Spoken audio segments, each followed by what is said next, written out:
باب سورہ توبہ کی اس آیت کا بیان کہ اے پیغمبر آپ کہہ دیجئے کہ ہمیں صرف وہی در پیش آئے گا جو اللہ نے ہمارے لیے لکھ دیا ہے۔ اور مجاہد نے بفاقنین کی تفسیر میں کہا تم کسی کو گمراہ نہیں کر سکتے مگر اس کو جس کی قسمت میں اللہ نے دوزخ لکھ دی ہے۔ اور مجاہد نے آیت واضح قدر فدی کی تفسیر میں کہا کہ جس نے نیک بختی اور بدبختی سب تقدیر میں لکھ دی،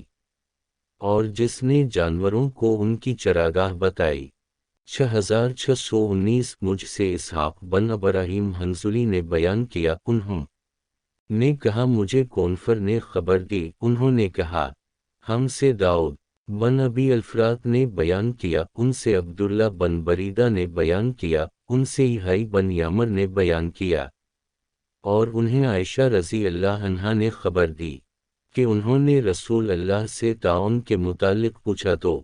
آن حضرت محمد مصطفیٰ نے فرمایا کہ یہ عذاب تھا، اور اللہ تعالی جس پر چاہتا ہے اسے بھیجتا تھا، پھر اللہ تعالی نے اسے مومنوں کے لیے رحمت بنا دیا۔ کوئی بھی بندہ اگر کسی ایسے شہر میں ہے جس میں طاعون کی وبا پھوٹی ہوئی ہے اور وہ اس میں ٹھہرا ہے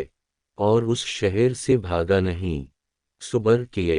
ہوئے ہے اور اس پر اجر کا امیدوار ہے،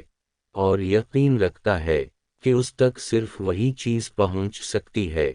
جو اللہ نے اس کی تقدیر میں لکھ دی ہے، تو اسے شہید کے برابر ثواب ملے گا۔